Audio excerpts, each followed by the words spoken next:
Hello guys, welcome you all on my YouTube channel Biology Village and आज हम लोग discuss करेंगे 25 most important questions that related to the general biology that means pollution के कुछ होंगे, कुछ ecology से हैं, कुछ कंजर्वेशन ऑफ बायोडाइवर्सिटी से हैं, ठीक है, कुछ एक दो डाइजेशन से, मतलब जनरल बायोलॉजी क्वेश्चंस हैं वेरी इंपॉर्टेंट। तो स्टार्ट करते हैं क्वेश्चन नंबर 1 से। The organ in human body having both voluntary and involuntary muscles.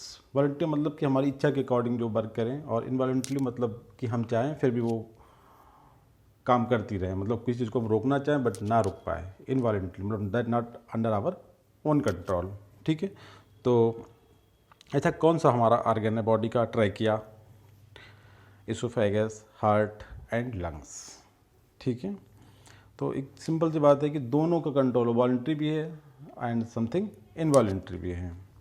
तो इसमें मोस्टली जो है हार्ट पे हमारा कोई कंट्रोल है नहीं है, तो इनवॉलंटरी चलता ही रहता है, ठीक है। लंग्स हम रोकना चाहें कुछ टाइम तक बट फिर स्टार्ट हो जाएगा, मतलब हमारे उस पर कंट्रोल में नहीं है। इसलिए ट्राई किया जो हमारा पाइपलाइंस होता है, ठीक है, लैरिंग्स, उस पर भी कंट्रोल नहीं है। इसोफेगस जो होता है ये एक ऐसा ऑर्गन है जिसमें वॉलंटरी एंड इनवॉलंटरी दोनों टाइप की मसल्स होती हैं, या इसकी जो कंट्रोल होता है वो दोनों टाइप का होता है, वॉलंटरी भी होता है और इनवॉलंटरी भी होता है। इसोफेगस नॉर्मली क्या होता है, एक ट्यूब होती है जो हमारे मस्कुलर ट्यूब, ठीक है, जो हमारे जो फेरिंक्स है या थ्रोट बोलते हैं उसे स्टमक से कनेक्ट करता है, और इस पर एक लाइनिंग होती है पिंक कलर की, जिसे पिंक टिश्यू बोलते हैं, ठीक है, और लाइनिंग को बोलते हैं म्यूकोसा, और ये डाइजेस्टिव ऑर्गन्स है हमारी बॉडी का, ठीक है। तो करेक्ट आंसर है इसोफेगस। नेक्स्ट क्वेश्चन है हाइड्रा, ठीक है, एक लोअर कैटेगरी का एनिमल्स है। एक हाइड्रला होता है, वो प्लांट होता है, एक हाइड्रा ये एनिमल है, ध्यान रखना है आपको, कंफ्यूज ना हो। हाइड्रला एक हाइड्रोफिटिक प्लांट है। तो hydra can digest all except, मतलब सभी को डाइजेस्ट कर जाए, एनिमल है, सब कुछ खाता है, जो कि हमारे 3 होते हैं, प्रोटीन, फैट, लिपिड्स, ठीक है, protein, fat and carbohydrate. But यहाँ पे एक चीज़ इंपॉर्टेंट है कि इसमें से कौन या सबको, मतलब ऐसा तो नहीं हो सकता कि प्रोटीन, फैट, स्टार्च तीनों को अगर नहीं कर पाएगा तो मुश्किल हो जाएगा, लाइफ कैसे सस्टेन कर पाएगा। तो प्रोटीन, फैट एंड स्टार्च इसमें से किसे डाइजेस्ट नहीं कर पाता है, तो ये स्टार्च को डाइजेस्ट नहीं कर पाता। स्टार्च मीन्स एक कार्बोहाइड्रेट को डाइजेस्ट नहीं कर पाता है, ठीक है। स्टार्च क्या है? एक पॉलीसेक्राइड है। पॉलीसेक्राइड मीन्स एक कार्बोहाइड्रेट, ठीक है। कार्बोहाइड्रेट कितने टाइप के होते हैं? 4 टाइप के होते हैं, मोनोसेक्राइड, डाइसेक्राइड, ओलाइगोसेक्राइड एंड पॉलीसेक्राइड। तो ये स्टार्च जो पॉलीसेक्राइड होता है उसे डाइजेस्ट करने में सक्षम नहीं है, अनेबल टू डाइजेस्ट कार्बोहाइड्रेट, ठीक है, मतलब स्टार्च के फॉर्म को। इसके बाद नेक्स्ट क्वेश्चन है limbic system is related with. Limbic system होता है हमारी बॉडी में, बॉडी किस पार्ट में? सबसे पहले क्वेश्चन ये आता है, ये हमारे ब्रेन, सही है, ब्रेन में होता है, और जो हमारा इमोशंस और मेमोरी का सेंटर, जैसे आपने देखा होगा मेंडुला ऑब्लोंगेटा या जो इसके दूसरे पार्ट्स होते हैं वो हर एक के सेंटर्स होते हैं। प्यास का सेंटर, भूख का सेंटर, ऐसे होता है, थ्रस्ट, हंगरी, इस तरीके से गुस्सा आना उसका भी एक सेंटर होता है, कहाँ से उसका स्टिमुलेशन होता है। इसी तरीके से limbic system is present in our brain and it control learning and memory. Emotions भी यहीं पे होते हैं, ठीक है। तो करेक्ट आंसर है गाइस बी, ध्यान रखना है इसे। नेक्स्ट क्वेश्चन देखते हैं, विच स्टेन गिव्स पर्पल और violet colour to the chromosomes, ठीक है। क्रोमोसोम्स को जो कलर करते हैं ड्यूरिंग द सेल डिवीजन, जब हम एक्सपेरिमेंट करते हैं लेबोरेटरी में तब, या फिर एक रिसर्च लेवल पे जो होता है हाइयर लेवल पे, क्लोरोफिल को वॉयलेट और पर्पल कलर जो डाई प्रोवाइड करती है, उस डाई का नाम क्या है? एस्टोकार्मिन, सैफ्रानिन, फ्यूलेन एंड एस्टोसिन, ठीक है। इसमें 4 डाई आपको दी हैं, तो करेक्ट आंसर जो गाइस है यहाँ पे एस्टोकार्मिन है। एस्टोकार्मिन जो है पर्पल और वॉयलेट कलर देता है, और सबसे कॉमन डाई है जो लेबोरेटरी में ग्रेजुएशन या मास्टर्स लेवल के स्टूडेंट यूज़ करते हैं, और ये एक नॉन स्पेसिफिक टाइप की डाई है, ठीक है। जबकि इसमें जो दूसरी डाई है फ्यूलेन, ये स्पेसिफिक डाई है, ठीक है। अच्छा, उसके बाद एस्टोकार्मिन एक ऑर्गेनिक कंपाउंड होता है, और जो कलरलेस लिक्विड की फॉर्म में लैब में मिलता है। और सबसे इम्पॉर्टेंट बात है, इसमें एक मतलब बटरी आर्डर, मतलब जिस मक्खन में ऐसा आता है ना, उस तरीके की सुगंध आती है। और इससे भी इम्पॉर्टेंट बात है, ये इंसेक्ट से मिलता है हमें, ठीक है, इंसेक्ट से ऑब्टेंड होता है। चलिए नेक्स्ट क्वेश्चन देखते हैं, in which are the following units the sedimentation coefficient of a subcellular particles expressed. देखिए सबसे इंपॉर्टेंट ने क्वेश्चन में आंसर दिया है सेडिमेंटेशन कोफिशिएंट। सबसे पहले आपको पता है कि ये किसका है? राइबोसोम के बारे में होता है। अब राइबोसोम तो आंसर में है नहीं, तो यूनिट देंगे सब सेलुलर पार्टिकल, क्योंकि सब सेलुलर का मतलब होता है स्मॉल पार्टिकल जो राइबोसोम में होते हैं, 2 पार्ट में टूट जाता है राइबोसोम, ठीक है, एक स्मॉल यूनिट और एक लार्ज यूनिट। तो इसके बारे में बात कर रहा है कि कौन सी यूनिट जो है सेडिमेंटेशन कोफिशिएंट को रिप्रेजेंट करने में यूज होती है, बट किसका? सब सेलुलर पार्टिकल्स का, ठीक है, तो इसका करेक्ट आंसर जो है वो आपका बी, सेटबर्ग। हमने बताया था आपको, मेरा इससे पहले वाला लेक्चर देखें आप तो क्लियर हो जाएगा। न्यूटन ये तो फोर्स का होता है, डेसिबल भी आपको कल बताया था साउंड के लिए, डाल्टन आपको बताया था जो मैक्रोमॉलिक्यूल्स होते हैं उनके लिए होता है, जो प्रोटीन्स वगैरह। इसके बाद आता है थर्मल गैपिंग, बहुत इंपॉर्टेंट क्वेश्चन है। एक common feature of alligator and crocodiles, thermal gapping. ठीक है, इसका क्या सिग्निफिकेंस है? To absorb heat from the surroundings, to respire, to maintain constant body temperature in loss of heat produce by metabolism. ठीक है, इसने कौन सा काम करता है आपको ये बताना है। थर्मल गैपिंग का जो वर्क होता है वो जो मेटाबॉलिज्म से हीट निकलती है उसे आउट करने में काम आता है। आपने देखा होगा एलिगेटर क्रोकोडाइल्स होते हैं, इनका जो माउथ होता है दोनों पार्ट बहुत बड़े होते हैं और वो खुले रहते हैं। आधे आप फोटोग्राफ में देखा होगा, बुक्स में बना हुआ, तब भी दोनों पार्ट जो होते हैं एक इनमें गैपिंग मतलब ऑलवेज ओपन, तो इसलिए होते हैं क्योंकि जो मेटाबॉलिज्म के रिजल्ट में जो हीट बनती है उसे निकालने में काम आता है ये जो फीचर्स होता है। नेक्स्ट है क्लोरोप्लास्ट। केवल सिंपल क्लोरोप्लास्ट का जनरल क्वेश्चन है कि क्या है। Are found in this all plant cells, बताइए ऑल प्लांट सेल प्रेजेंट होती हैं। फंजाई तो प्लांट होते बट नहीं, क्वेश्चन गलत हो गया यहाँ पे, आंसर ये तो नहीं हो सकता। Are involved in the synthesis of the sugar, sugar के सिंथेसिस में इन्वॉल्व होते हैं, ये तो फोटोसिंथेसिस के मेन पार्ट है। अब हो सकता है कि दूसरे काम भी कर सकता है। Have chlorophyll as their only pigment, इस क्लोरोप्लास्ट में क्लोरोफिल पाया जाता है एज देयर ओनली पिगमेंट, की कई वही पिगमेंट होता है इसमें, ये बात तो नहीं सही है, और भी होते हैं। Don't contain any DNA and rely totality of totally on the genes on nucleus for the coding, ये तो बिल्कुल गलत है क्योंकि क्लोरोफिल और माइटोकॉन्ड्रिया दो सेमी ऑटोनोमस ऑर्गन्स हैं प्लांट सेल या animal cell, sorry plant cell के अंदर क्लोरोफिल तो नहीं होगा प्लांट में, ठीक है, सॉरी एनिमल में नहीं होगा, तो इनके पास अपना डीएनए खुद का होता है, तो ये भी गलत है। सबसे इंपॉर्टेंट और करेक्ट आंसर इसके बारे में यही है कि D, don't contain any DNA and relate totally on the genes in the nucleus for coding of the required protein, ये कैसे सही हो सकता है? इसका करेक्ट आंसर है B, are involved in synthesis of sugar. ठीक है, क्योंकि इनके पास खुद का अधिकार है। डोंट कंटेंट, डोंट तो अपना पास, इनके पास डीएनए होता है अपना भाई। ठीक है, नेक्स्ट क्वेश्चन देखते हैं। Frequency of crossing over between any two linked genes, दो जीन्स हैं, लिंकेज ग्रुप समझ रहे हैं, उसकी तरह लिंक्ड जीन्स हैं, उनके भी जो क्रॉसिंग ओवर की जो फ्रीक्वेंसी है उसके बारे में बात कर रहे हैं कि high if they are recessive, अगर वो रिसेसिव हैं तब ज़्यादा होगी। डिफ़िकल्ट टू प्रेडिक्ट, मतलब हम मतलब इन्हें कैलकुलेट नहीं कर सकते। Determined by there relative dominance, मतलब इस तरीके से हम इसे कैलकुलेट कर सकते हैं। जो इनकी रिलेटिव डोमिनेंसी होती है, एक रिसेसिव होता है एक डोमिनेंट, तो डोमिनेंट वाले से कैलकुलेट कर सकते हैं। कह रहा है same as if they were not linked, कि अगर आपस में लिंक ना हो तो दोनों के लिए जो फ्रिक्वेंसी है वो सेम आएगी। नेक्स्ट है proportional to the distance between them. आपने बहुत ही सिंपल क्वेश्चन है ये कि जो क्रॉसिंग ओवर की फ्रिक्वेंसी होती है वो प्रोपोर्शनल होती है या डिपेंड करती है proportional to the distance between them, की उनके बीच की दूरी कितनी है, ठीक है, किसी और पर नहीं करती है। तो करेक्ट आंसर है इसका डी। नेक्स्ट क्वेश्चन देखते हैं। Which are the following RNA molecules is correctly matched with its function. तीन टाइप के आरएनए होते हैं, आर राइबोसोमल, टी ट्रांसफर, और एक होता है मैसेंजर आरएनए। ठीक है, इसमें ये बताना है कि कौन सा आरएनए अपने रिस्पेक्टिव वर्ग के साथ सही ऑप्शन बना रहा है। TRNA is used to transport amino acids to ribosome. RNA जो होता है is involve in DNA recombination. MRNA is used as a template for mRNA synthesis. Next है D, sRNA is involve in the synthesis of proteins in the cytoplasm. देखिए sRNA तो पहले एक secondary में आता है, डायरेक्ट होता है टी, आर और एम। ठीक है, तो आर का मतलब तो अपना राइबोसोमल में होता है, ये तो गलत हो गया बी वाला। और एमआरएनए अपना मैसेंजर काम करता है कोडिंग एंड डिकोडिंग में, ना कि आरएनए सिंथेसिस में। टीआरएनए जरूर काम करता है राइबोसोम के ऊपर, जो अमाइनो एसिड साइटोप्लाज्म में डिस्ट्रीब्यूट होते हैं उन्हें पकड़ के लाके उन्हें कैच करके राइबोसोम पे अटैच करता है for the formation of the polypeptide, मतलब प्रोटीन सिंथेसिस के लिए।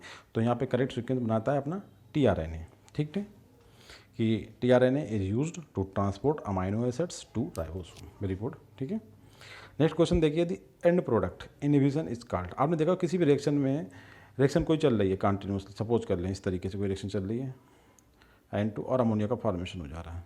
ठीक है, एक टाइम के बाद ये रिएक्शन अपने आप में, जो reaction of the product substance की रिएक्शन है वो बंद हो जाती है, क्लोज हो जाती है, और अगले अमोनिया का फॉर्मेशन बंद हो जाता है बनना।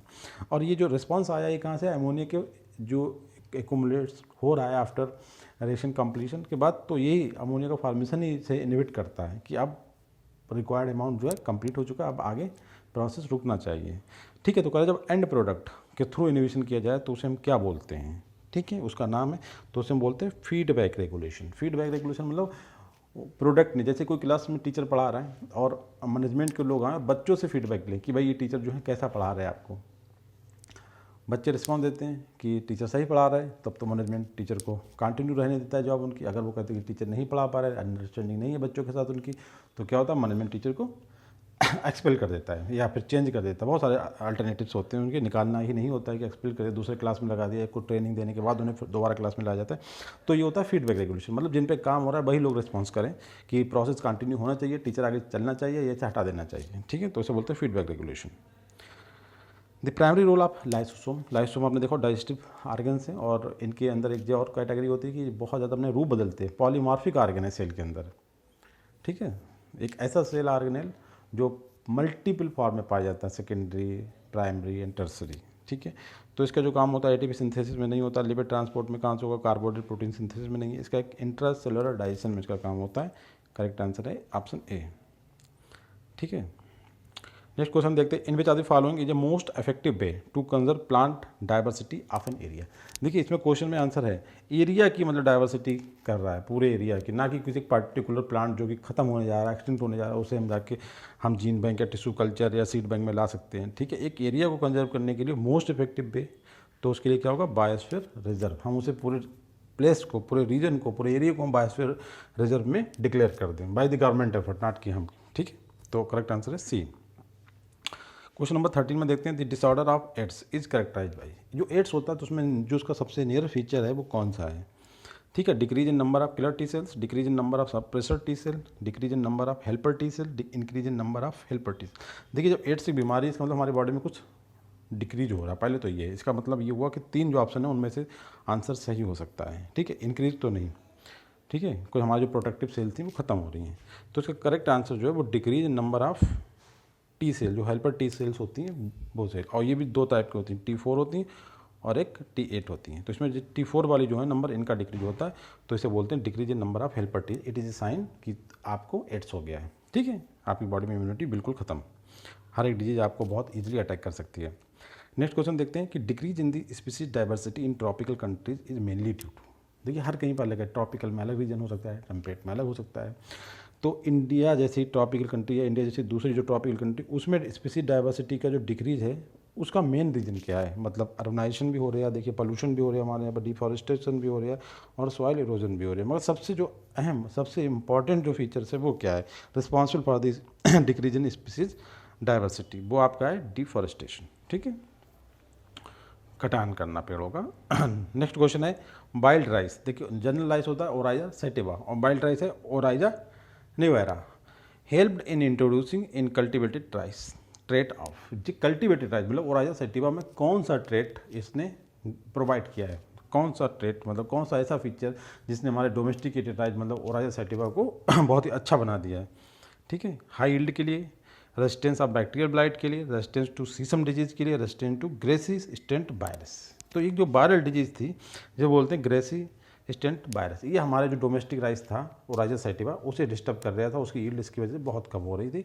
तो जो वाइल्ड राइस था ओराइजा नेवेरा से हमने ये जीन लिया कि उसने resistance to grassy stunt virus के लिए रेजिस्टेंस प्रोवाइड कर दिया हमारे डोमेस्टिकेटेड राइस को। ठीक है, तो करेक्ट आंसर है डी।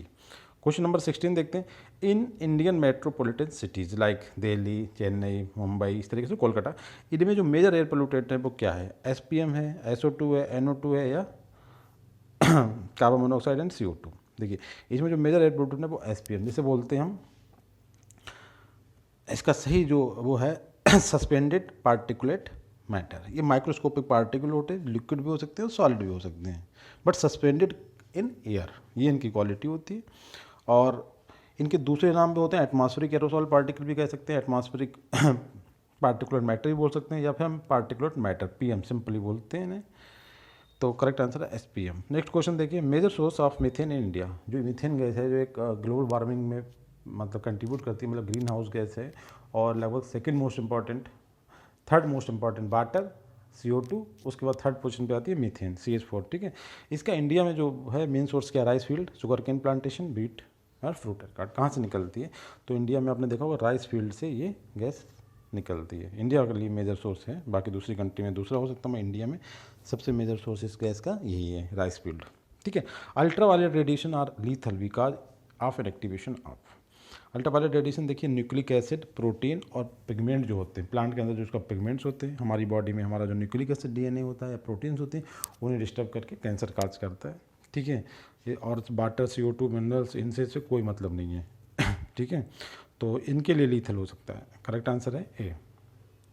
नेक्स्ट क्वेश्चन देखते हैं, in which zone limited human activity is permitted. Very important question, ये हमने आपको कई बार बता चुके हैं कि जो नीचे दिए गए ये चीज़ें, ये बायोस्फीयर रिजर्व के रिगार्डिंग स्टेटमेंट दिए गए। जैसे हमने बताया ना, सर्किल बना के, 1 सर्किल, 2 सर्किल और 3 सर्किल, इस तरीके जब कंजर्वेशन किया जाता है तो उसे बोलते हैं conservation by biosphere reserve. Sphere, तो स्फीयर मतलब गोला ये, तो इसमें 3 गोले होते हैं। पहला वाला कोर एरिया होता है, इसमें कोई भी किसी भी तरीके का इंटरफेरेंस पॉसिबल ही नहीं है, ना अलाउड है। दूसरा होता है आपका बफर जोन। ठीक है।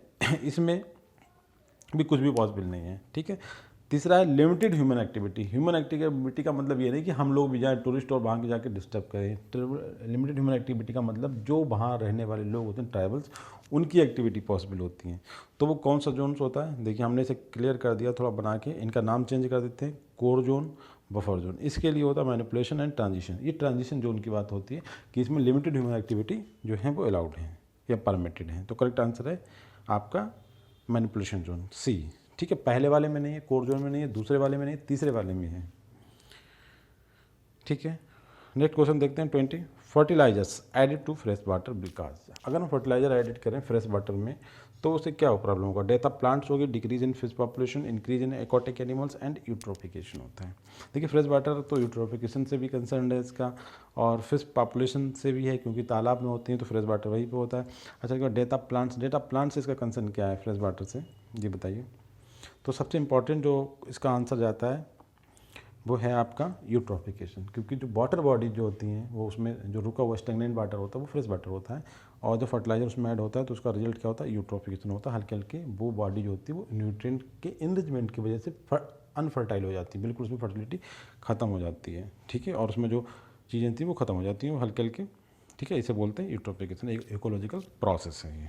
नेक्स्ट क्वेश्चन है 21, ex-situ conservation is carried out in. देखिए इन situ होता है और एक ex-situ होता है। ex-situ कहाँ पे होता है, ex-situ का मतलब होता है कि हम उन्हें वहीं पे जाके कंजर्व कर दें।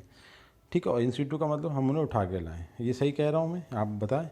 21 क्वेश्चन जो है इसका आंसर क्या होगा, नेशनल पार्क। इसमें एक चीज़ देखिए आप, biosphere reserve, national park, sanctuary, ये वो प्लेस हैं जो वहीं पे कंजर्व करते हैं बायोडाइवर्सिटी को, जबकि जो वो प्लेस है जहाँ पे हम किसी चीज़ को ट्रांसफ़र करके लाते हैं। तो इसमें एक चीज़ तो नज़र आ रही है कि 3 एक टाइप की हैं और एक सिंगल एक टाइप का है। तो ex-situ conservation carried out in, ex-situ होता है कि हम उसे उठा के ला, इन situ का मतलब इन मतलब इनसाइड, वहीं पे उसे कंजर्व कर दें। तो तीनों जो ए और बी और सी जो ऑप्शन है वो इन situ के हैं, जबकि ex-situ में कौन रह जाता है आपका करेक्ट आंसर डी, जू जो है वो ex-situ का एग्जाम्पल है। उसके बाद देखते हैं next question, a species with several sub species is called. देखिए एक स्पीसीज उसकी सेवरल सब स्पीसीज हैं तो उसी की है ना, तो कैसी होगी, पॉलीटाइपिक। उसके मल्टीपल फॉर्म्स हैं वो, कोई इसमें कन्फ्यूजन नहीं होना चाहिए। पॉलीटाइपिक उसके मल्टीपल रूप्स हैं तो इसे पॉलीटाइपिक स्पीसीज बोलते हैं इस तरीके की स्पीसीज को। नेक्स्ट क्वेश्चन है, bacterial cells can be stained with. ठीक है। बैक्टीरिया में देखा होगा ग्राम पॉजिटिव, ग्राम नेगेटिव, और ग्राम जो थे, ग्राम स्टैंडिंग एक टेक्निक है जो क्रिश्चियन ग्राम ने दी थी।